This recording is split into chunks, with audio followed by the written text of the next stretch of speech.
ke sesi yang kedua. Sesi yang kedua, panelisnya adalah Mas Bagas Kripobros Bagas Romualdi, SPD. Ya. Sebelum beliau menyampaikan paparannya, saya bacakan dulu untuk CV-nya, kurikulumnya. Saat ini beliau tercatat sebagai mahasiswa S2 di Universitas Negeri Yogyakarta pada program studi pendidikan sejarah. Nah, beliau ini dulu S1-nya adalah pada Universitas Sanata Dharma, ya, FKIP jurusan sejarah. Pengalaman organisasi yang pernah beliau ikuti, saya sebutkan semua. Menjadi ketua komunikasi studi kebangsaan USD tahun 2014-2015, ketua pemberdayaan mahasiswa BEM FKIP USD 2014-2015, pada tahun 2017 menjadi ketua Badan Semi Otonom Akwinas PMKRI Jogja. Ini kalau nggak salah Persatuan Mahasiswa Kristen Republik Indonesia di Jogja. Pada tahun 2016 sampai 2018 koordinator media Jakarta Nusantara. Pada 2021 sampai sekarang Wasekjen 1 DPP Gerakan Pembumian Pancasila. Pengalaman ini sangat banyak, mungkin yang terbaru saja yang kita bacakan. Pada tahun 2018 itu 2017 pernah jadi struktur gerakan literasi sekolah LPPN SD. Kemudian 2017 juga pojok diskusi terkait Fakultas Hukum Atma Jaya Jogja. Kemudian terlibat pada pelatihan jurnalistik PKPRI Pontianak. Terbaru tahun 2020 pelatihan menulis Seti Pamavitalino. Ini yang paling pokok pengalaman menulis, ya, saya sebutkan tadi ada 500 artikel yang sudah dipublis, ya. Antara lain Harian Media Indonesia, Harian Bernas, Pontianak Pos, Harian Momentum, Solo Raya, Harian Media Krisis, Kedaulatan Rakyat, Harian Wawasan, dan Times Indonesia. Ada buku beliau yang sudah diterbitkan, antara lain Tengok dan Bergerak, Filsafat Ilmu Berpikir Kritis dan Reflektif. Beliau juga punya pengalaman mengajar, jadi guru tahun 2018 sampai 2020, guru SMA Santo Paulus Pontianak. Kemudian 2020-2021 menjadi guru di SMA Kolose Ilmu Brito Yogyakarta. Jadi tanggal lahir beliau 18 Agustus 1995. Saat ini tinggal di Jalan KS Tubun dan Tomat nomor 124 Ketapang, Kalimantan Barat. Silakan mungkin langsung saja kepada Bapak Kristoforus Bagas Romualdi, atau mungkin saya panggil Mas Bagas, ya. Maaf, karena mungkin kalau masih single atau belum menikah, saya belum tahu statusnya. Jadi nanti ditanyakan sendiri atau akan dijelaskan oleh beliau.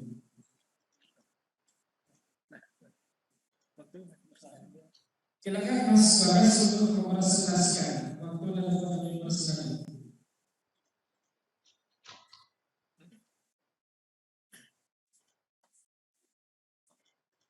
Oke, baik, terima kasih Pak Yudis ya.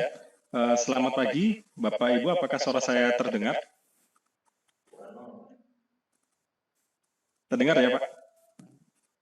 Oke.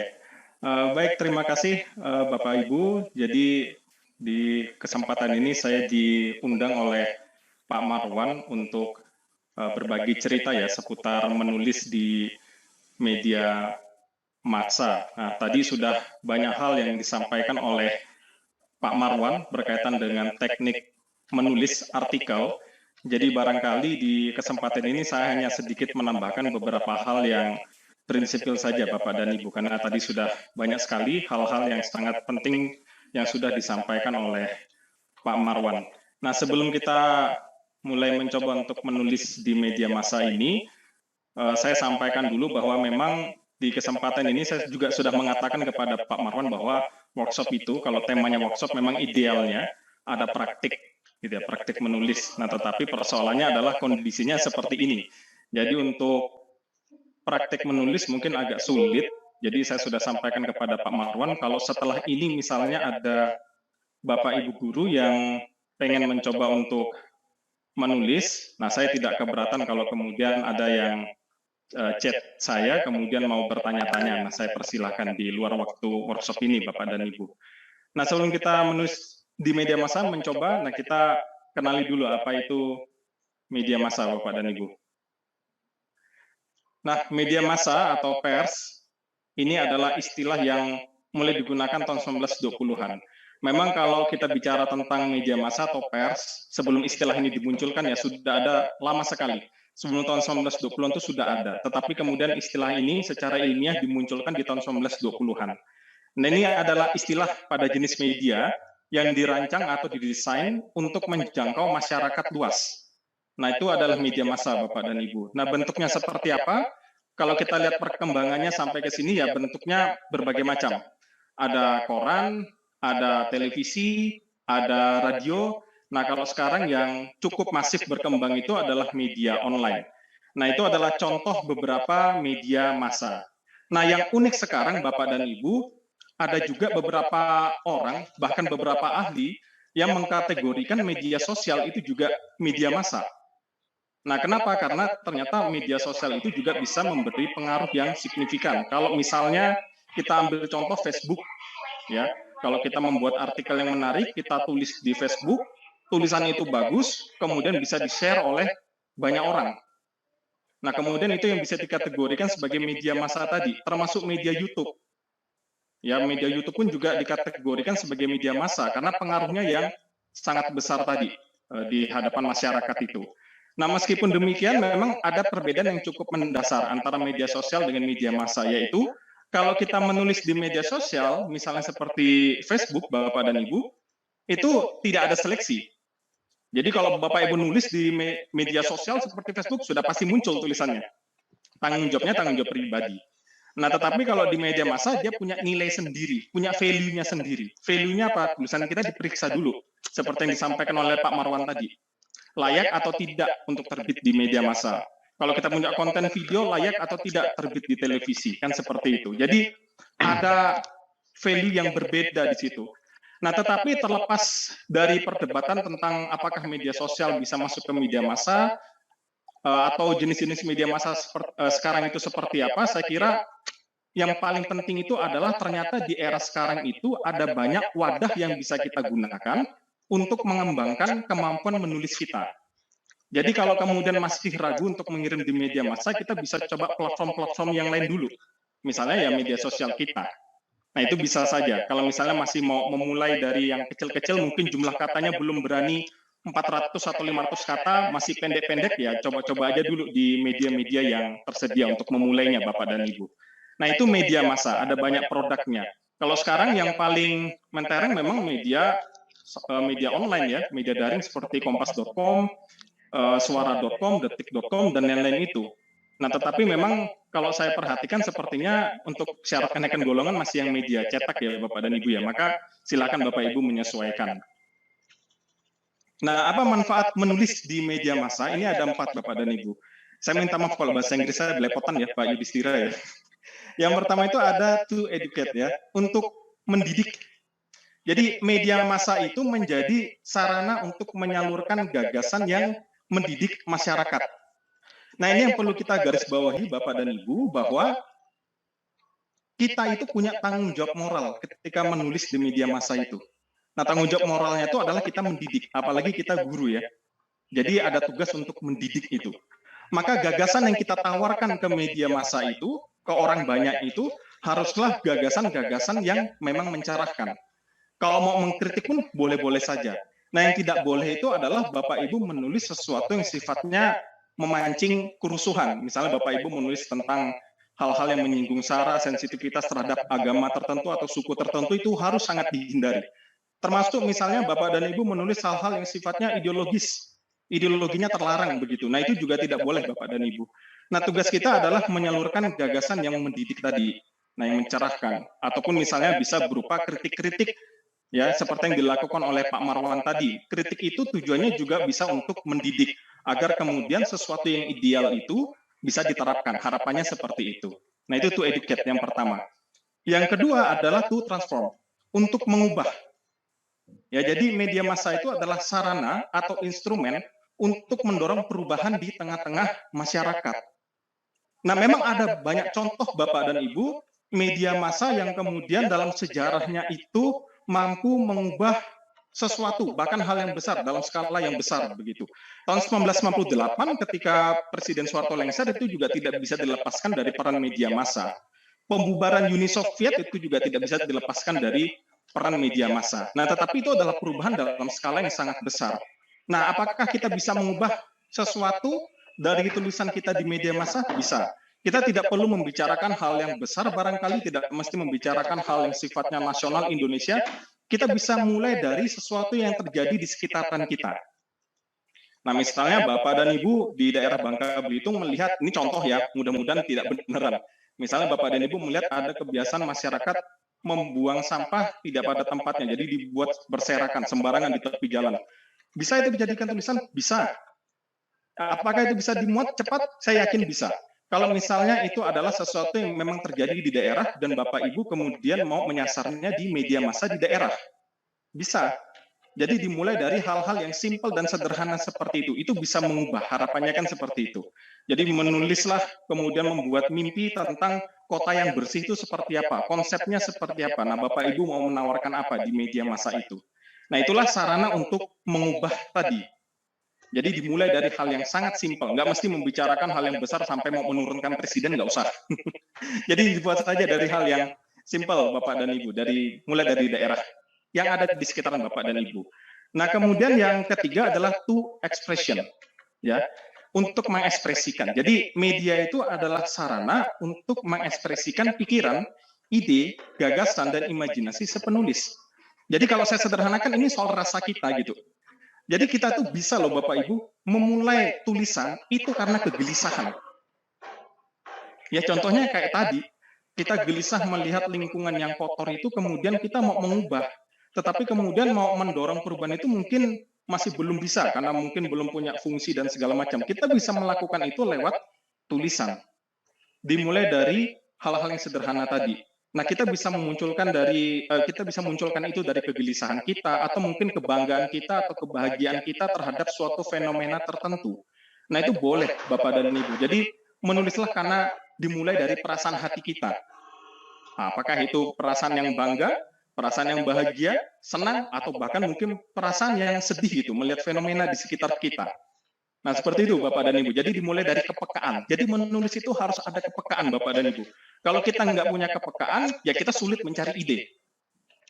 Nah, seperti itu Bapak dan Ibu. Jadi harus ada kepekaan. Yang keempat itu adalah to existence.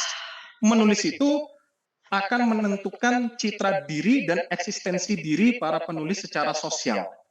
Nah, ini yang sering saya garis bawahi ketika saya jadi pembicara, termasuk di beberapa waktu lalu saya jadi pembicara di Sanata Dharma itu, ini saya tekankan lagi ini, tentang citra diri dan eksistensi diri kita. Ini ada kaitannya dengan to educate, yang poin pertama itu, Bapak dan Ibu. Yaitu apa? Tanggung jawab moral. Menulis itu kan harus ada tanggung jawab moral. Karena ini ada berkaitan juga dengan citra diri kita. Ini sebagai contoh saja ya Bapak dan Ibu ya, contoh saja. Misalnya Bapak dan Ibu mau menulis menjadi ASN yang berintegritas. Ya Bapak Ibu misalnya menulislah, ASN itu nggak boleh terlambat, ASN itu harus sering datang ke tempat kerjanya. Misal Bapak Ibu menulis itu tentang hal-hal ideal itu ya, tentang ASN yang berintegritas. Nah, jangan sampai Bapak Ibu menulis seperti itu, padahal di kesehariannya Bapak Ibu juga melakukan hal yang sama. ASN nggak boleh terlambat. Bapak Ibu nulis seperti itu, tapi di kesehariannya di lingkungan kerja Bapak dan Ibu ada yang terlambat. Misalnya si penulis itu sendiri yang terlambat. Nah, itu jangan sampai Bapak dan Ibu. Kenapa? Karena itu bisa menjatuhkan wibawa kita di lingkungan kerja. Maka di beberapa tempat ketika saya mengisi seminar seperti ini, pelatihan menulis seperti ini, Bapak dan Ibu, ada beberapa audiens yang mengatakan, Mas Bagas, saya tuh merasa penulis itu pembohong. Kenapa? Dia menulis seperti ini, tapi saya lihat di tempat kerjanya dia malah seperti ini. Jadi ada yang mengatakan seperti itu. Dan saya kira itu nggak salah juga ada pendapat yang seperti itu. Kemudian mengatakan bahwa penulis itu pembohong. Karena dia menuliskan sesuatu yang ideal, tetapi dirinya sendiri tidak melakukan itu, bahkan melanggar. Nah, maka ini yang saya sering tekankan bahwa memang ini adalah media untuk eksistensi. Seperti yang Pak Marwan tadi katakan bahwa dengan menulis nama kita dikenal. Orang tahu Bagas itu seperti apa, tahu cara berpikirnya Bagas itu seperti apa. Nah, tetapi ini harus diperhatikan adalah citra diri kita juga. Ini mungkin hal yang pragmatis gitu ya Bapak Ibu ya, tetapi ini sangat penting untuk diperhatikan soal citra diri dan eksistensi diri kita. Maka itu yang saya sering katakan, menulislah dari kegelisahan, tetapi di satu sisi juga menulislah sesuatu yang memang kita harapkan dan memang ingin kita kerjakan atau sudah kita kerjakan. Nah, jangan menulis sesuatu yang Bapak Ibu setiap hari langgar gitu, karena itu akan membuat kita itu malah kehilangan wibawa gitu Bapak Ibu. Jadi kadang-kadang kalau misalnya ada pendapat penulis itu pembohong itu nggak salah juga. Kalau misalnya kemudian kita tidak mampu menunjukkan citra diri yang baik juga antara apa yang kita tulis dengan apa yang sudah kita kerjakan itu atau akan kita kerjakan dalam keseharian kita. Nah, itu penting Bapak dan Ibu untuk diperhatikan eksistensi itu. Di samping tadi ya bisa dikenal, betul. Termasuk kemudian to existence itu menunjukkan bahwa diri kita itu sesuai dengan latar belakang pendidikan kita. Bapak Ibu guru, ini saya bukan untuk meninggikan diri ya Bapak dan Ibu ya, tetapi harus kita akui dan kita terima juga bahwa dengan status guru itu menunjukkan bahwa kita ini masuk ke dalam kelompok intelektual. Intelektual itu kan berarti orang terpelajar. Nah, karena Bapak Ibu terpelajar, makanya bisa mengajarkan begitu ya Bapak dan Ibu ya. Nah, kaum intelektual itu pasti harus mempunyai produk intelektual. Itulah alasan kenapa kemudian peraturan kenaikan golongan itu Bapak dan Ibu harus menulis. Itu sebenarnya tidak hanya berlaku di sekolah negeri, di beberapa sekolah swasta. Kalau setahu saya yang swasta Katolik ya, karena saya mengajar di swasta Katolik, itu juga mensyaratkan hal yang sama. Harus menulis. Karena itu adalah produk intelektual. Nah, ini sangat penting. Produk intelektual ini bukan hanya untuk kepentingan pragmatis, tetapi eksistensi ini juga bisa memberikan inspirasi Bapak dan Ibu. Contoh misalnya Bapak dan Ibu menuliskan pengalaman Bapak dan Ibu ketika mengajar di kelas. Bapak dan Ibu menemukan inovasi yang tepat untuk mengembangkan karakter anak. Tulis Bapak dan Ibu. Melihat dampaknya kan, melihat anaknya ternyata senang, anaknya ternyata bisa mengubah perilakunya misalnya, ini contoh saja. Mengubah perilakunya, mengikuti pembelajaran dengan lebih baik, dengan lebih sopan. Nah, Bapak Ibu tuliskan itu, apa yang sudah Bapak Ibu kerjakan. Akhirnya produk intelektual ini bisa membuat perubahan tadi. Contohnya, saya sendiri Bapak dan Ibu, saya waktu itu di tahun 2020 agak bingung kan, ngajar sejarah, apalagi kompetensi dasar di SMA itu banyak sekali sejarah itu. Apa yang harus dilakukan dengan kondisi daring? Saya baca di koran, ternyata ada salah satu guru yang kemudian menuliskan tentang essential learning. Essential learning jauh sebelum pemerintah itu mengeluarkan istilah pembelajaran esensial itu, sudah ada guru yang kemudian menuliskan tentang essential learning. Saya belajar di situ. Gurunya menuliskan pengalaman dia itu seperti apa. Nah, pengalamannya ternyata ketika itu seperti ini dituliskan, dan akhirnya saya membaca itu, saya terapin juga. Nah, itu yang saya sebut tadi, to transform juga, to educate, to transform, untuk mendidik dan untuk mengubah. Nah, itulah manfaat menulis di media massa itu, Bapak dan Ibu. Nah, kemudian saya ingin mengeluarkan pernyataan bahwa semua orang itu bisa menjadi penulis, Bapak dan Ibu. Semua orang itu bisa menjadi penulis. Jadi, sering muncul pertanyaan, menulis itu kan bakat, Mas Bagas. Apakah kami dengan mengikuti workshop seperti ini, seminar seperti ini, maka kami auto bisa menulis? Saya mengatakan Bapak dan Ibu, semua orang itu bisa menjadi penulis. Hanya persoalannya adalah kita punya tekad atau motivasi nggak? Punya nggak itu, ya kan? Motivasi atau tekad. Karena kalau misalnya kita tidak punya motivasi, kita tidak punya tekad, ya mau mengerjakan segala sesuatu itu nggak akan selesai. Sama seperti proses kita waktu S1, kita dikasih tugas membuat skripsi kan. Nah, skripsi itu sebenarnya adalah salah satu bukti Bapak dan Ibu itu bisa menulis. Karena kalau nggak menulis itu Bapak Ibu nggak lulus kan. Nah, harus punya motivasi. Kalau nggak kita punya motivasi, ya udah, skripsi itu lewat, nggak akan terselesaikan. Atau yang mungkin S2 yang mengerjakan tesis, kalau tidak punya motivasi barangkali lewat. Nah, maka harus punya motivasi atau tekad dan keyakinan bahwa saya itu bisa. Dan saya yakinkan Bapak Ibu itu bisa. Saya ambil contoh yang sederhana ya. Bapak dan Ibu pasti menggunakan WhatsApp, ya, aplikasi WA. Bapak dan Ibu pasti kalau chat dengan keluarga, chat dengan rekan kerja, chat dengan teman bermain, dan chat dengan atasan, bahasanya berbeda. Isi katanya berbeda, diksinya berbeda. Ya, kalau chat dengan anak misalnya, "Nak, jangan lupa cuci piring ya, bantu ibu." Contoh. Tapi kalau chat atasan, pasti bahasanya berubah. "Assalamualaikum Pak, mohon maaf Pak, tadi begini, ya kan? Ada perbedaan diksi ya, yang Bapak Ibu buat ya kan, antara ketika chat dengan anak, chat dengan atasan. Itu menunjukkan apa? Itu menunjukkan bahwa Bapak Ibu sebenarnya sudah punya satu modal penting untuk menulis, yaitu etika komunikasi. Karena ketika menulis di media massa, etika komunikasi itu memang harus diperhatikan. Nah, itu sudah punya modal Bapak dan Ibu. Dan itu juga menunjukkan bahwa keseharian kita nggak lepas dari kegiatan menulis.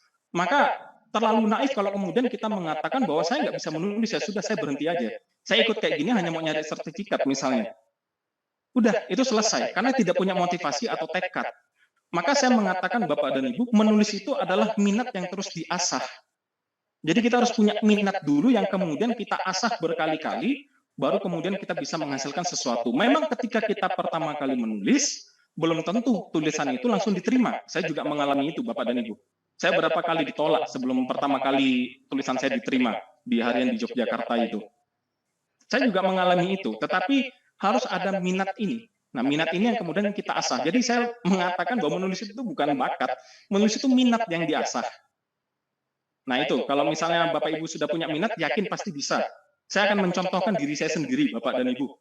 Kalau Bapak dan Ibu tanya guru SMA saya, mereka kaget Bagas itu bisa nulis. Karena nilai bahasa Indonesia saya itu kacau. Waktu S1, Pak Marwan ada mata kuliah bahasa Indonesia di semester 1, semester 2. Ada satu tugas saya itu dikasih dosen, tidak layak mendapat nilai. Dikasih begitu keterangan nilainya. Nah itu, karena pada masa itu saya belum ada ketertarikan, belum ada minat, belum ada motivasi ngerjain tugas itu dengan prinsip yang penting selesai.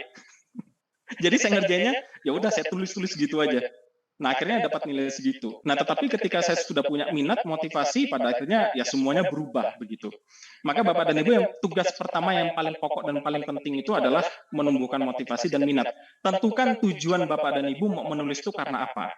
Entah itu mungkin karena alasan yang idealis, Bapak dan Ibu seperti Pak Marwan tadi punya alasan yang sangat idealis karena itu adalah media untuk menyalurkan kritik-kritik, ya, tetapi juga di satu sisi mungkin ada alasan pragmatis untuk menaikkan golongan dan segala macam. Nggak apa-apa, yang penting ada motivasi itu, tetapi harus tetap memperhatikan etika menulis tadi, citra diri, tujuan, ya, kemudian bagaimana etika komunikasi kita. Nah itu tetap harus diperhatikan. Maka tetap menulis karena kegelisahan, karena perasaan, karena sebuah keinginan.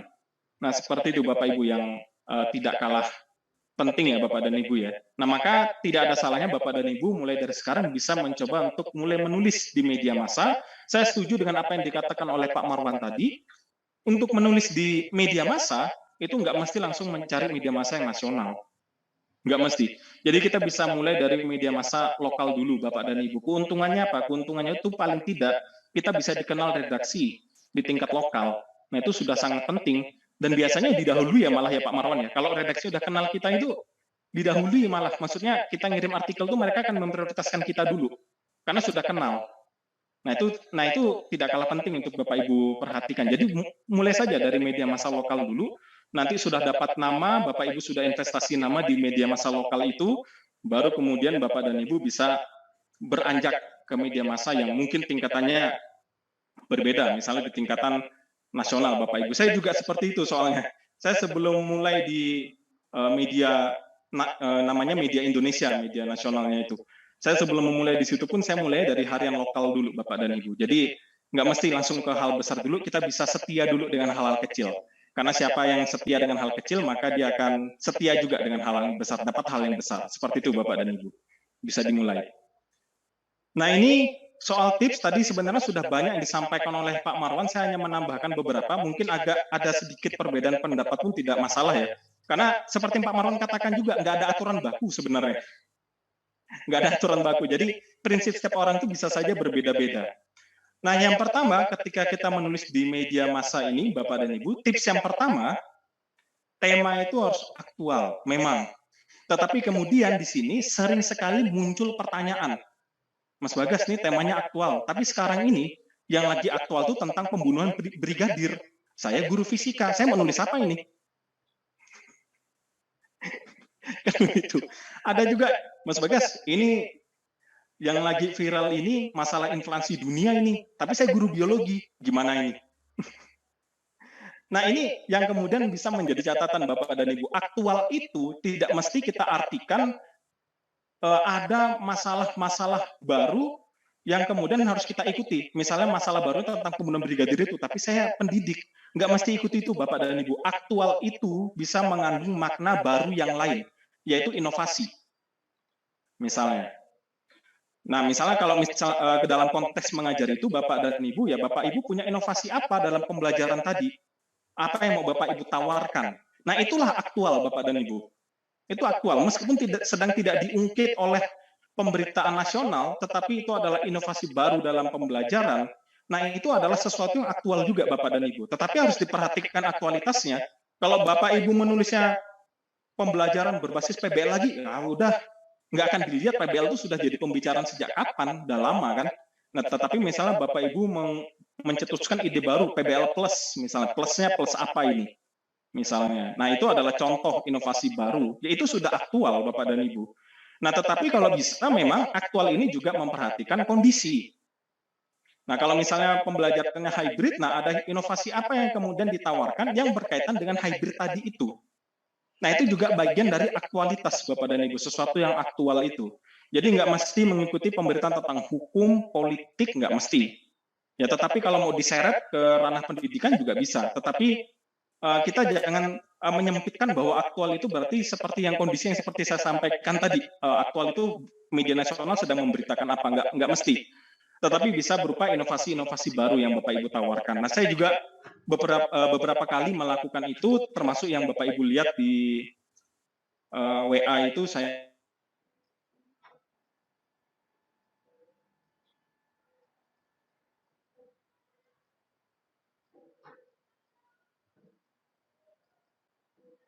di orisinil ini Bapak dan Ibu memang di sini kita bisa mencantumkan pendapat-pendapat ahli, ya. Tetapi yang tidak kalah penting Bapak dan Ibu, pendapat ahli yang Bapak Ibu cantumkan itu tidak boleh berhenti di titik. Jadi menurut si A, bla bla bla bla bla, titik, udah. Nah, itu nggak boleh Bapak dan Ibu. Meskipun Bapak Ibu mencantumkan sumber, itu pendapat siapa, dimuat di harian apa, itu tidak bisa dikatakan ide orisinil. Sekalipun Bapak Ibu mencantumkan sumber. Ketika kita menulis di media massa, Bapak dan Ibu, pendapat yang Bapak Ibu cantumkan itu harus Bapak Ibu olah.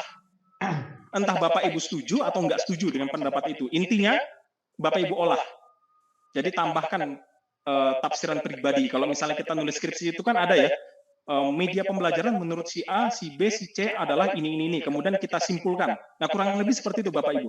Orisinilitasnya itu terletak di situ. Kita menafsirkan pendapat itu. Mau itu setuju atau Bapak Ibu tentang, ya silahkan.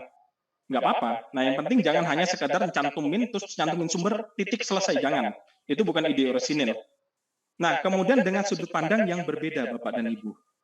Nah, ini yang juga kadang-kadang menjadi persoalan. Tema itu harus aktual.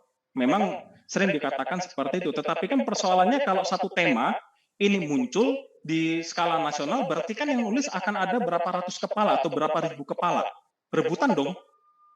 Ya kan? Nah, maka Bapak dan Ibu harus bisa untuk mencari celah atau mencari sudut pandang yang berbeda. Atau bahkan mungkin persoalan yang sebenarnya nggak ada kaitannya dengan pendidikan, bisa Bapak Ibu tarik untuk masuk ke ranah pendidikan. Saya ambil contoh ya, ini contoh saja. Misalnya nanti muncul berita ICW menyebutkan bahwa tingkat korupsi di Indonesia naik 70%. Ini contoh ya, nggak beneran ya. Mudah-mudahan sih nggak terjadi. Naik 70% misalnya Bapak dan Ibu. Oh ini kan masalah politik.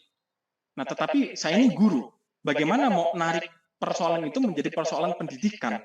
Orang ketika membaca headline seperti itu, korupsi naik 70%, orang itu pasti akan membicarakan dari sisi hukum. Betul ya Bapak Ibu ya? Jadi tentang tindakan hukum terhadap koruptor itu dihukum mati aja atau dihukum dimiskinkan segala macam. Orang akan menulis tentang itu, tentang mekanisme hukum dan segala macam untuk koruptor itu. Nah, kita sebagai guru harus membuat sudut pandang yang berbeda sesuai dengan latar kita. Maka kemudian Bapak Ibu mulai menulis pentingnya pendidikan anti korupsi. Jadi ketika mereka membicarakan tentang langkah hukuman terhadap koruptor, ya kita bicara tentang pencegahan sejak dini bahkan. Nah itu yang dimaksud dengan sudut pandang yang berbeda tadi Bapak dan Ibu. Mereka bicara tentang hukum, bicara tentang politiknya, ya kita bicara tentang pendidikannya, dan bahkan itu dilakukan sejak dini, sejak mereka sebelum jadi pejabat, masih sekolah di tingkat SMP misalnya. Nah itu salah satu sudut pandang yang berbeda tadi Bapak dan Ibu. Unik begitu ya, sesuai dengan latar belakang kita. Nah, kemudian yang ketiga, perhatikan syarat Bapak Ibu kriteria dari setiap media. Nah, ini biasanya kriteria media, saya nggak tahu yang di Bangka Pos itu seperti apa, tapi ini penting untuk diperhatikan Bapak dan Ibu. Ada media yang mensyaratkan misalnya 500 atau 600 kata, nggak boleh lebih. Nah, itu harus Bapak Ibu usahakan untuk diikuti. Nah, begitu. Itu hal-hal yang simpel sih. Tetapi juga tidak kalah penting adalah pelajari bahasa opini di setiap koran yang mau Bapak Ibu tuju itu. Karena berbeda-beda Bapak dan Ibu. Bahasa yang dipilih oleh redaksi di Harian Kedaulatan Rakyat dengan di Bangka Pos bisa saja berbeda. Jadi karena menurut redaksi Bangka Pos ini bagus, belum tentu menurut KR bagus. Begitu juga sebaliknya. Nah maka Bapak dan Ibu harus perhatikan itu bahasanya. Artinya di sini kuncinya adalah banyak membaca juga Bapak dan Ibu. Banyak baca korannya. Kenali kriteria korannya, kenali bahasa korannya, kemudian Bapak Ibu menyesuaikan begitu ya Bapak dan Ibu ya. Nah, saya nggak tahu persisnya Bangka Pos seperti apa, karena itu Pak Marwan yang lebih mengenal bahasanya seperti apa yang diinginkan oleh redaksi di sana. Nah, kemudian yang keempat itu adalah analisa didukung data ataupun referensi pendukung. Oke, ini tadi ya Bapak Ibu ya, ini berkaitan dengan angka, berkaitan dengan pendapat ahli, berkaitan dengan pendapat siapa, bahkan pendapat teman sendiri yang dimuat di media massa. Misalnya saya mau mengutip punyanya Pak Marwan, itu boleh. Itu boleh Bapak dan Ibu. Jadi nggak ada larangan, tapi yang paling penting adalah interpretasi kita, menafsirkan pendapat itu Bapak dan Ibu. Nah, yang terakhir adalah menggunakan bahasa yang mudah dipahami publik. Bapak dan Ibu, ini perlu saya garis bawahi. Bahasa yang mudah dipahami publik ini adalah kriteria pokok secara umum di media massa. Artinya begini, media massa itu harus kita akui, dia punya skop pasarnya sendiri. Berbeda dengan jurnal ilmiah. Kalau jurnal ilmiah itu sasarannya adalah para akademisi, ya termasuk kita, guru kan. Jadi bahasa yang ditawarkan itu biasanya bahasa-bahasa ilmiah yang tinggi begitu, yang kadang-kadang kita beberapa menurut awam itu sulit dimengerti, itu jurnal ilmiah. Tapi ketika menulis di media massa, mereka tuh sudah punya pangsa pasarnya sendiri. Jadi pembacanya itu siapa? Semua kalangan. Orang yang tidak kuliah sekalipun, mohon maaf tidak S1 misalnya, atau tidak mengenyam jenjang pendidikan SMA sampai tuntas, tapi dia bisa membaca, dia akan baca koran. Maka bahasa yang kita gunakan itu bahasa yang sederhana saja. Oke, tetap harus memperhatikan bahasa yang baik dan benar tentunya ya Bapak dan Ibu ya. Tetapi gunakan bahasa keseharian kita. Bukan berarti bahasa daerah ya, lalu bahasa Melayu kita pakai, bukan. Tapi maksudnya seperti cara Pak Marwan tadi berbicara, cara saya berbicara, ini kan tidak mengeluarkan diksi-diksi ilmiah tingkat tinggi, begitu ya. Nah, media massa itu justru mengharapkan hal-hal seperti itu. Apalagi media massa yang berada di tingkat lokal. Kalau Kompas sih ya dia mengharapkan bahasa-bahasa yang atau diksi-diksi baru begitu. Tetapi kalau misalnya media massa lokal itu justru kita cukup menggunakan bahasa-bahasa yang bahasa-bahasa Indonesia keseharian kita aja begitu. Jadi saya selalu mengatakan sebenarnya menulis itu saya enak ngomong gitu. Kita ngomong lancar ya nulis juga lancar. Nah, jadi nggak usah ada pikiran beban Bapak Ibu ini menulis di media massa berarti saya harus tulis menggunakan bahasa tingkat tinggi nih, nggak usah Bapak dan Ibu. Gaya bahasa nanti. Nah, seperti itu Bapak dan Ibu. Nah, kemudian yang poin terakhir ini Bapak dan Ibu yang bisa saya sampaikan yaitu terkait dengan memulai artikel itu seperti apa sih? Kalau saya itu judulnya malah tidak perlu panjang. Tidak perlu panjang. Kalau saya malah menyarankan ya palingan 5-6 kata aja. Judul itu Bapak dan Ibu. Dan ini seperti yang Pak Marwan katakan juga judul harus menarik. Ini kunci loh. Ini rahasia umum ini. Waktu itu saya masih menjadi peserta workshop penulisan, itu redaksinya redaksi Kompas pada saat itu. Mereka redaksinya tuh ngomong secara jujur bahwa judul ini penting mereka perhatikan dulu. Kenapa? Karena ketika ada yang mengirim opini, sehari itu bukan hanya 1-2 orang saja yang ngirim. Itu bisa lebih dari 20 orang. Maka yang mereka lakukan itu, Bapak dan Ibu, adalah melihat judul dulu. Jadi Bapak Ibu nulis isinya bagus kayak apapun, judulnya nggak menarik, pas, lewat. Nah itu terjadi Bapak dan Ibu, apalagi kalau misalnya media massanya itu media massa yang mainstream, seperti Bangka Pos atau Belitung Pos itu mainstream di daerah provinsi Bangka Belitung kan. Nah itu mereka pasti akan memperhatikan judul yang diusung oleh Bapak dan Ibu. Nah maka perhatikan judulnya, mungkin tidak mesti terlalu panjang, 5-6 kata saja sudah cukup, tetapi menarik, langsung menggambarkan isinya itu seperti apa, isi tulisan Bapak dan Ibu. Nah jadi itu bisa membantu redaksi untuk menyeleksi tulisan Bapak dan Ibu. Jadi harus menarik. Karena kadang-kadang mereka nggak ngeliat isinya dulu, yang dilihat memang judulnya. Judulnya menarik, baru mereka klik isinya. Nah itu Bapak dan Ibu, itu 2 kali saya nerima informasi itu seminar dari Kompas pada saat itu, kemudian dari Harian Jogja. Ternyata informasinya sama. Padahal Harian Jogja itu media massa lokal di Yogyakarta sana Bapak dan Ibu. Nah ternyata konsepnya seperti itu. Judul itu sangat penting sekali. Meskipun sebenarnya belum menggambarkan kontennya akan seperti apapun, ternyata itu sangat penting. Kemudian Bapak dan Ibu bisa mulai mencoba dengan jumlah kata 550-700 kata. Ini bagi Bapak Ibu yang pengen langsung coba di media massa, itu memang idealnya itu paling 550 kata Bapak dan Ibu. 700 kata. Nah, itu udah standar. 550 kata itu berapa halaman ya saya? 1,5 halaman mungkin, sekitaran segitu Bapak dan Ibu. Nah, nggak masalah pendek seperti itu pun Bapak dan Ibu. Saya pernah nulis di media Indonesia itu malah cuma 650 kata pada saat itu dimuat.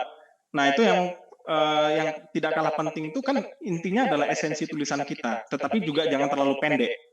Jangan 400 kata, janganlah. Tapi paling nggak tuh 550 kata itu udah standar normal Bapak dan Ibu. Bisa dicoba 550 kata kalau pengen coba di media massa. Nah, tadi sudah disampaikan oleh Pak Marwan, ya dimulai dengan latar masalah. Ini seperti tulisan saya juga saya mulai dengan latar masalah, yaitu pandemi COVID-19 yang belum melandai ya. Jadi pada saat itu saya membuat tulisan ini, kondisinya adalah Mendikbud mengeluarkan pengumuman bahwa ternyata pembelajaran itu masih dilakukan secara daring. Nah itu latar masalah yang saya sampaikan. Kemudian ada persoalan berikutnya yaitu tentang bagaimana pendidikan karakternya. Nah ini kan termasuk sudut pandang lain yang coba saya tawarkan Bapak dan Ibu, karena orang tua siswa, orang tua wali itu sering menganggap bahwa pembelajaran daring itu tidak akan ada pendidikan karakternya. Tidak akan ada pendidikan karakternya. Dan itu cukup banyak ditulis di media massa oleh orang-orang yang bukan guru. Seperti yang Pak Marwan katakan tadi. Yang bukan guru tapi mengaku sebagai pengamat pendidikan gitu ya. Yang mengatakan bahwa tidak ada pendidikan karakter saat pembelajaran daring.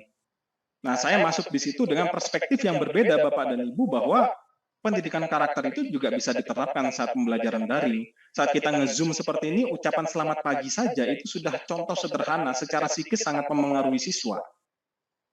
Nah itu contoh ya, saya menggunakan perspektif baru itu, pendidikan karakter saat pembelajaran daring, saya tawarkan teknisnya itu seperti apa. Semua hal yang saya tuliskan di sini, Bapak dan Ibu, adalah hal-hal yang memang sudah saya lakukan. Saya terapkan, dan menurut saya itu berhasil, saya tuliskan. Nah tadi dengan harapan apa? Untuk mengubah tadi, itu transform itu ya Bapak dan Ibu ya. Nah itu saya menawarkan sesuatu yang baru, ya, atau perspektif yang baru, kemudian dimuat di Kedaulatan Rakyat Yogyakarta pada saat itu Bapak dan Ibu. Saya masih guru. Kalau tulisan terbaru saya soalnya nggak ada kaitannya dengan pendidikan. Tulisan terbaru saya itu di Times Indonesia, saya nulis tentang RKUHP. Saya menyinggung tentang kritik terhadap presiden. Ya, jadi yang saya munculkan di sini yang tentang pendidikan karakter dulu aja Bapak dan Ibu. Nah ini kemudian ada data itu kalau dalam media massa artikel opini itu bisa berupa angka, bisa tadi berupa berita, pengumuman Mendikbud tadi ya, dan juga referensi lain. Nah, referensi lain ini Bapak dan Ibu sebenarnya juga memuat informasi tentang pendapat yang sudah ditulis oleh orang sebelumnya. Jadi Bapak dan Ibu, di media massa itu Bapak dan Ibu boleh berbeda pendapat, boleh mengkritik pendapat. Misalnya hari ini saya menulis, kemudian Pak Marwan kemudian tidak setuju dengan pendapat saya, Pak Marwan itu boleh muncul. Dan kemudian dikasih kata-kata atau narasi. Artikel opini tanggal sekian memuat tulisan tentang ini. Nah, kemudian ungkapan kenapa tidak setuju. Nah, itu boleh Bapak dan Ibu, sangat boleh. Ya. Nah, kemudian yang berikutnya itu adalah tulisan kita didominasi oleh argumentasi pribadi tadi. Jadi interpretasi kita tuh harus bermain dengan sangat baik, sekalipun kita memasukkan referensi-referensi atau pendapat-pendapat orang lain. Nah, itu tetap harus diperhatikan Bapak dan Ibu, argumentasi kita tuh harus argumentasi yang paling dominan di tulisan tersebut. Nah, kemudian memetakan memetakan persoalan ini dengan disertai solusi atau refleksi Bapak dan Ibu.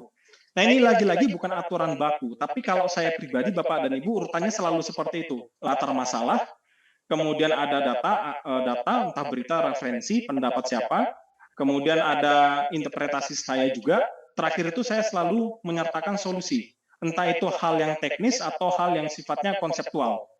Nah, itu boleh Bapak dan Ibu. Dan kemudian refleksi. Refleksi itu berarti ajakan. Mari kita melakukan ini, mari kita mulai menyadari bahwa pendidikan itu penting, bla bla bla. Nah, seperti itu boleh Bapak dan Ibu. Nah, kalau saya sih konsepnya selalu seperti itu, tapi memang tidak ada aturan baku. Tetapi memang syarat utamanya harus terstruktur. Nah, itu kemudian yang terakhir juga tidak kalah penting Bapak dan Ibu, bahwa menulis itu adalah proses yang harus dilazimkan. Jadi harus dibiasakan, ini harus jadi habit. Jadi nggak boleh terputus ya Bapak dan Ibu ya. Jadi ketika Bapak dan Ibu sudah menulis, sudah mengirimkan, seperti yang saya sampaikan tadi, mungkin tidak langsung lolos. Kalau lolos ya alhamdulillah begitu ya, berarti lancar-lancar. Nah, tapi kalau misalnya belum lolos, ya jangan berhenti mencoba, belajar, dipelajari lagi bagaimana konsep yang diinginkan oleh redaksi, bisa membaca opini-opini yang lain Bapak dan Ibu. Nah, kemudian juga ketika menulis ini Bapak dan Ibu yang cukup perlu menjadi perhatian itu adalah seperti Pak Marwan katakan tadi, itu masalah copy paste Bapak dan Ibu. Kalau misalnya Bapak Ibu copy paste, itu biasa langsung di blacklist sama redaksi. Jadi Bapak Ibu nggak akan pernah bisa ngirim tulisan lagi ke situ. Atau misalnya Bapak dan Ibu harus menghindari ini ya, ini teknis ya Bapak dan Ibu ya. Jangan mengirim ke media massa yang lain dengan tulisan yang sama, kecuali rentang waktunya sudah lebih dari seminggu. Saya pernah seperti itu beberapa kali. Tulisan saya sudah saya kirim ke media A, seminggu, 2 minggu nggak ada kabar. Biasanya mereka nggak ngasih tahu ya Pak Marwan ya, dimuat atau enggak ya. Jadi seminggu, 2 minggu itu saya kirim lagi tuh ke media lain. Tiba-tiba berapa hari kemudian, 2 media tuh muat tulisan saya. Nah, itu kadang-kadang sih nggak masalah sih Bapak dan Ibu, karena memang sudah lebih seminggu atau 2 minggu dan mereka tidak memberi kabar. Nah, itu momen seperti itu udah beda kasus. Tetapi jangan sampai dalam satu hari itu Bapak Ibu langsung mengirim ke 2 media atau 3 media massa yang berbeda untuk satu tulisan yang sama. Itu harus dihindari. Kalau itu sampai ketahuan oleh redaksinya, itu juga sama itu. Biasanya langsung di blacklist sama mereka itu Bapak dan Ibu. Itu harus diperhatikan ya Bapak dan Ibu ya. Nah, saya kira itu Bapak dan Ibu yang bisa saya sampaikan terkait dengan kiat menulis di media massa. Berikutnya saya kembalikan kepada Pak Yudhistira dan Pak Marwan. Terima kasih.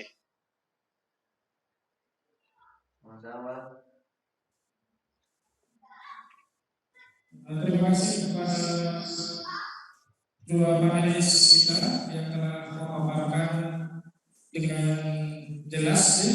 Nah, mungkin masih ada waktu sekitar 30 menit dari sesi pertama sampai jam 12. Ini sebenarnya 2 sesi digabung satu di sini, jadi tandem Pak ya. Silakan kepada Bapak Ibu baik yang hadir atau yang boleh untuk menanyakan kepada dua narasumber yang telah memaparkan tadi. Silakan. Ya.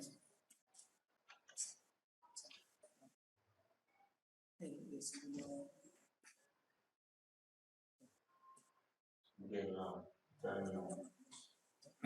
dari SMP Negeri 2 Damar, silakan kalau mau bertanya dapat salam dari kepala sekolahnya.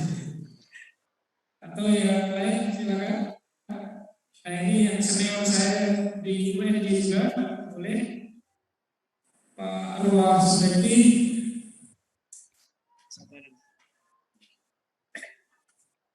Silakan. Baik, Assalamualaikum warahmatullahi wabarakatuh. Waalaikumsalam. Pak Marwan dan Pak Kristorius serta rekan-rekan peserta workshop. Yang pertama terkait dengan media massa. Memang seperti yang disampaikan oleh Pak Marwan tadi, untuk kenaikan pangkat ini menjadi salah satu syarat gitu ya. Dan beberapa teman-teman masih kesulitan untuk menuliskan.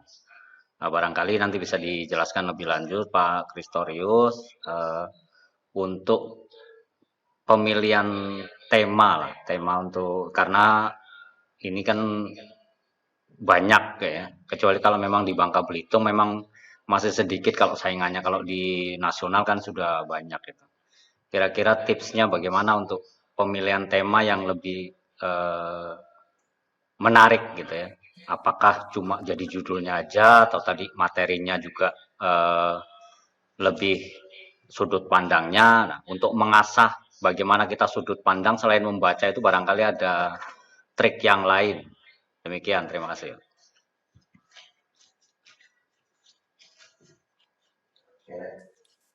Ya, kepada langsung saja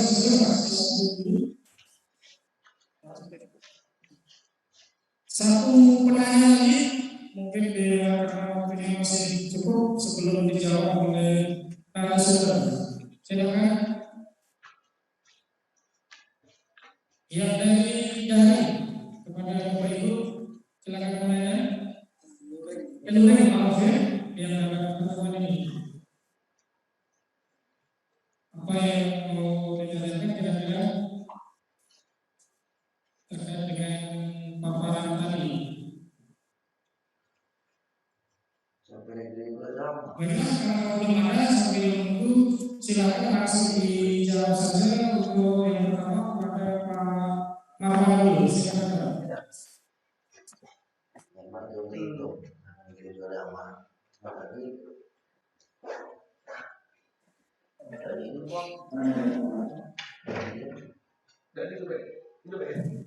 Baik, terima kasih Pak Anwar Subekti ya. Terima kasih juga buat kawan-kawan SMP Negeri 2 Damar yang sudah hadir 10 orang di workshop kami. Luar biasa, terima kasih. Jadi kalau saya boleh berbagi Pak Anwar, tema apa yang kiat-kiat temanya seperti yang saya katakan di paparan saya tadi.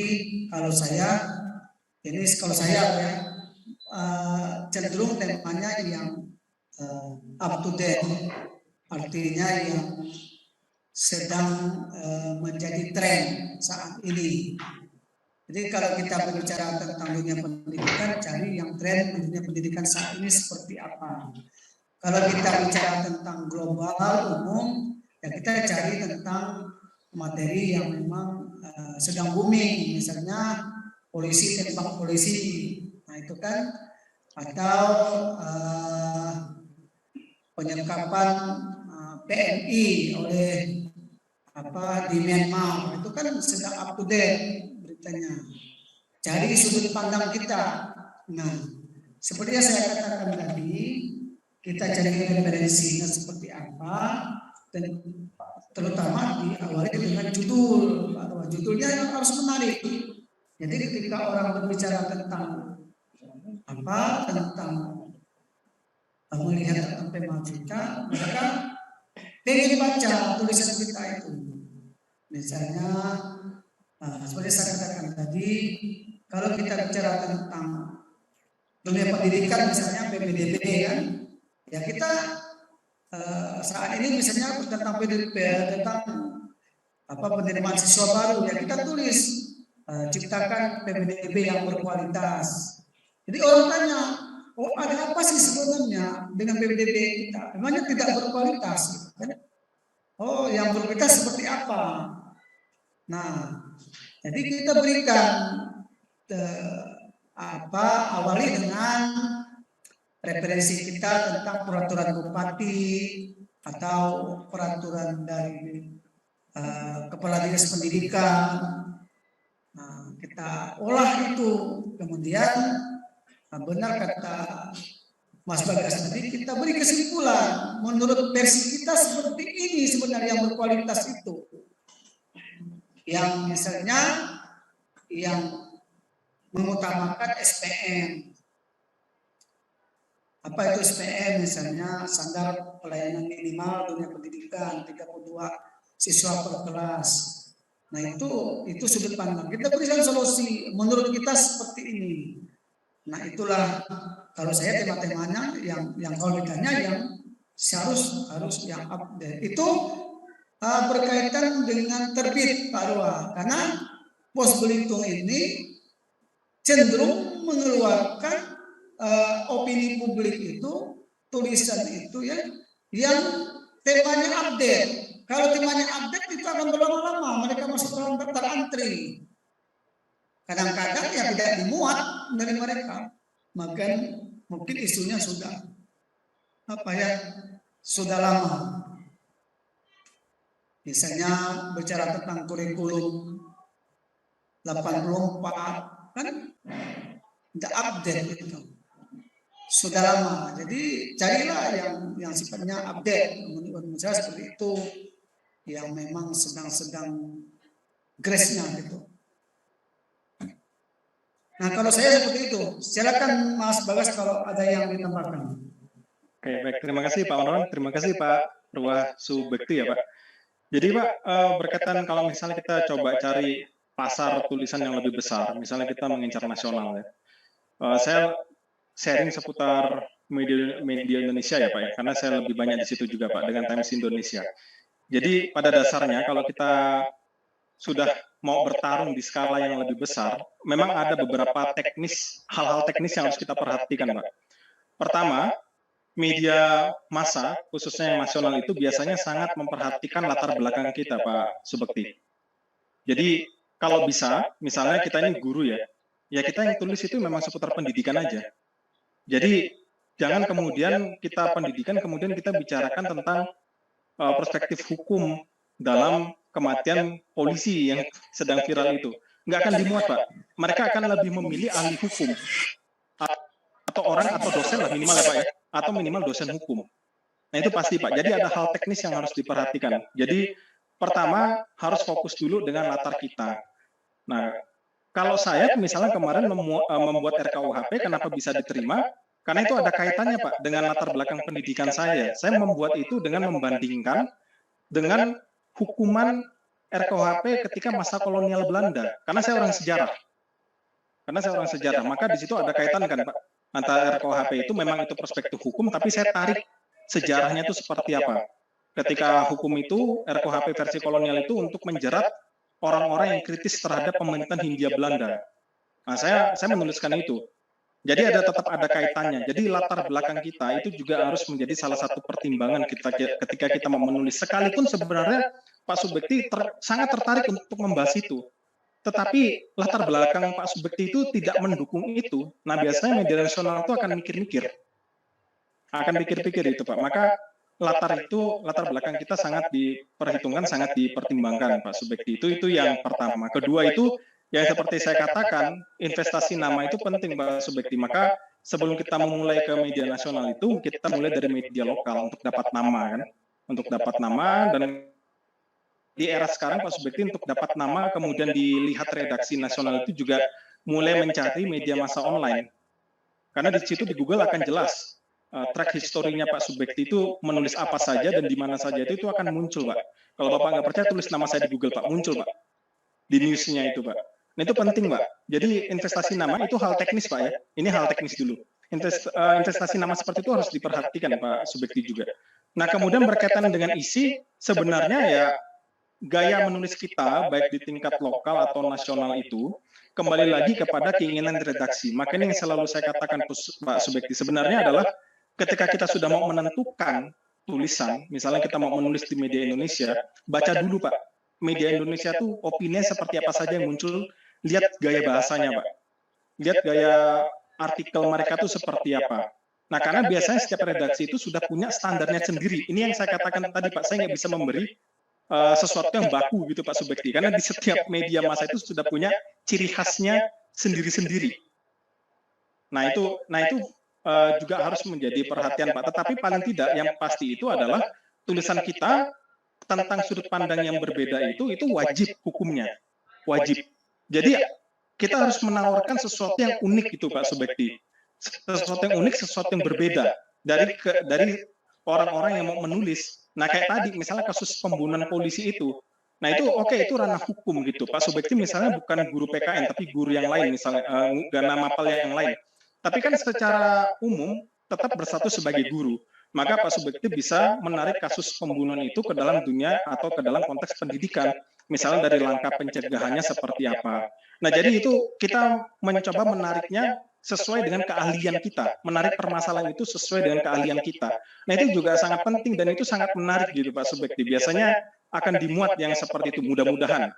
Kalau misalnya kemudian gaya artikelnya sudah menyesuaikan dengan gaya yang diingini oleh redaksi yang kita tuju itu Pak. Nah yang paling jelas ide yang orisinil dan kemudian sudut pandang berbeda itu hukumnya wajib.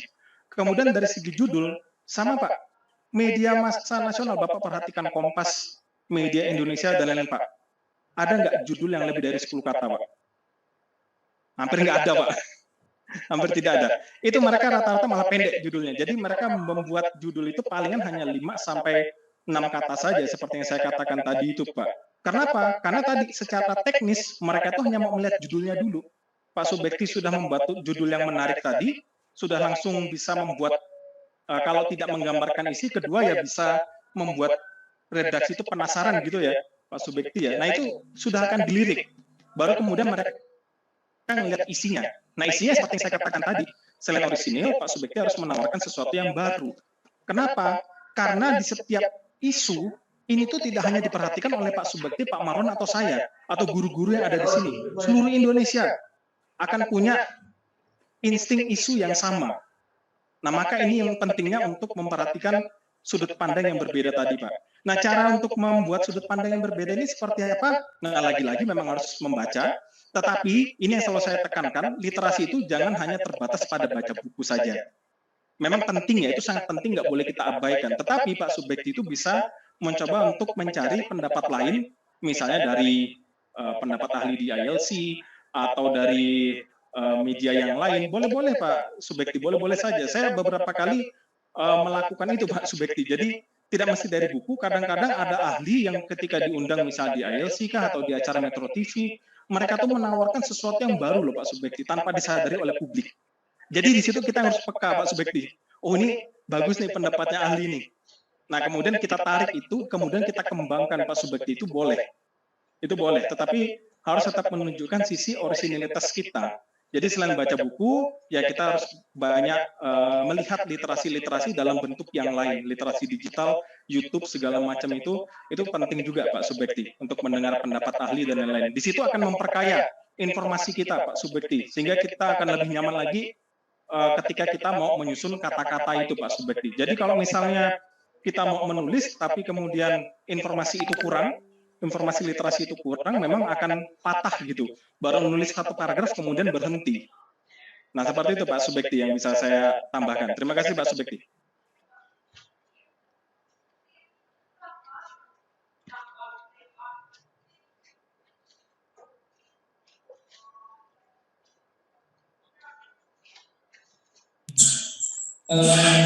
Gimana?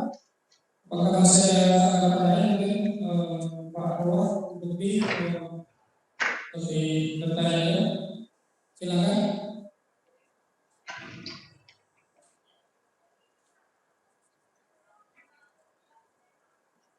Kalau tidak mungkin saya konfirmasi ulang Pak ya dari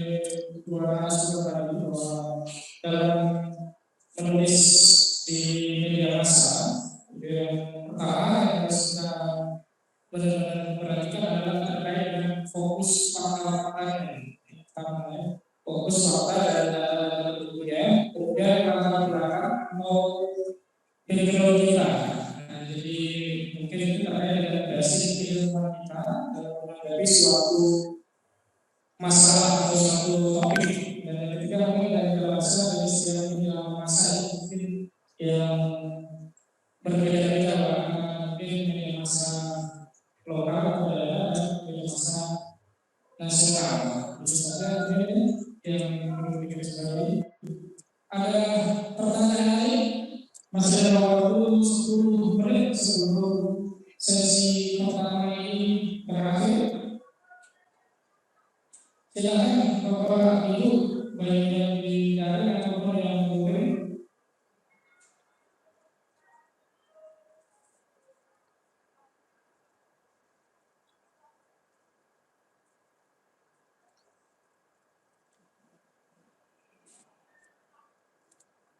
Mungkin untuk penekanan Mbak Mas Christopher Ramoni mungkin bisa menutup sesi ini dengan kiat yang paling cepat bagaimana bisa menembus media massa baik yang lokal maupun yang nasional. Jadi mungkin lebih terperinci, misalnya gaya bahasa dari media massa media Indonesia itu kayak gimana, bisa gerakan kalau dalam pertanyaan itu bagaimana ya, ataupun mungkin kalau yang post itu mungkin sudah banyak contoh dari Pak Marwan.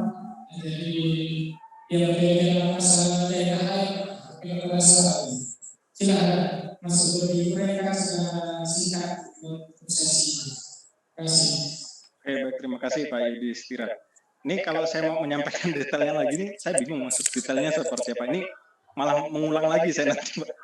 Jadi intinya itu begini, kalau kita menulis di media massa itu, baik lokal atau nasional, itu kan tadi sudah disampaikan rentetannya seperti apa, baik oleh Pak Marwan ataupun oleh saya begitu. Tapi kalau misalnya kita nyasar ke media Indonesia, misalnya Bapak dan Ibu, sebenarnya teknisnya seperti yang saya sampaikan tadi, judul diperhatikan, bahasanya juga diperhatikan. Kalau di media Indonesia itu memang mengharapkan Bapak dan Ibu menggunakan diksi-diksi yang diksi yang agak ilmiah gitu Bapak dan Ibu. Media Indonesia itu mengharapkannya seperti itu. Jadi setiap media massa itu cirinya itu berbeda Bapak dan Ibu, termasuk media Indonesia ini. Jadi mereka kecenderungannya kita harus menggunakan diksi-diksi yang agak ilmiah. Nah maka kalau misalnya mau mencoba di situ perkaya kosakata, kita munculkan diksi-diksi baru yang kemudian itu menarik bagi redaksi Bapak dan Ibu. Nah itu penting untuk diperhatikan juga. Kemudian strukturnya Bapak dan Ibu, kalau saya di media Indonesia itu sama seperti yang saya sampaikan tadi. Saya akan mulai dari latar masalah, kemudian saya akan tambahkan dengan data atau pendapat ahli, kemudian saya narasikan atau saya tafsirkan data yang saya ungkapkan itu, kemudian di akhirnya itu saya selalu membuat dengan penutup sebuah refleksi, ajakan atau mungkin solusi. Sebenarnya bebas Bapak dan Ibu. Kalau misalnya Bapak dan Ibu belum menemukan solusi yang teknis, media Indonesia itu masih agak sedikit toleransi dengan value gitu Bapak dan Ibu. Masih toleransi. Jadi misalnya Pak Subekti sudah menulis, tapi kemudian untuk teknisnya Pak Subekti masih belum itu. Nah, tetapi bisa dengan ajakan refleksi. Oleh karena itu, perlu untuk kita pikirkan bahwa begini-begini boleh. Mereka masih tolerir itu, masih sangat boleh gitu untuk dilakukan kalau di media Indonesia. Tapi kalau misalnya nyasarnya ke Kompas, nah itu wajib ada hal genuine atau hal baru lagi yang Bapak Ibu tawarkan, kesimpulan-kesimpulan baru yang memang disertai dengan alternatif solusi. Itu kalau saya perhatikan di Kompas itu seperti itu, agak sedikit wajib kalau itu. Dan lagi-lagi yaitu memperhatikan keahlian Bapak dan Ibu itu sangat penting. Media massa di taraf nasional itu sangat mempertimbangkan latar belakang kita, praktisi kita. Sama dengan konteks seperti ini. Kalau misalnya ada konten atau momen tentang peristiwa sejarah misalnya, pasti Pak Subekti akan lebih memilih bertanya ke guru sejarah ketimbang guru biologi. Itu contoh yang sederhana ya. Nah, media massa itu juga nerapin prinsip seperti itu. Jadi kalau misalnya ada kasus hukum, ya mereka akan lebih tertarik untuk memilih pengamat hukum ketimbang guru fisika misalnya, sekalipun guru fisika itu sebenarnya punya pendapat yang bagus. Jadi kadang-kadang itu kalau sudah di media massa nasional, tulisan kita patah karena status kita, karena latar belakang kita. Itu sering terjadi, Pak. Sering terjadi patah karena latar belakang kita. Maksudnya nggak diterima, meskipun sudah terstruktur, sudah bagus, kata-katanya sudah ya pokoknya sudah sesuai lah dengan gambaran yang sering saya baca di opini koran itu. Tapi patah karena kemudian latar belakang kita. Nah, maka menulislah sesuatu memang harus baru, memang aktual, tetapi ya harus disesuaikan dengan latar belakang praktisi kita itu, Bapak dan Ibu. Itu sangat penting. Itu hal teknis yang jarang dibicarakan orang ketika mengikuti workshop atau seminar menulis itu. Padahal itu rahasia umum yang harusnya disampaikan Bapak dan Ibu. Seperti itu yang bisa saya sampaikan, Pak Yudhistira.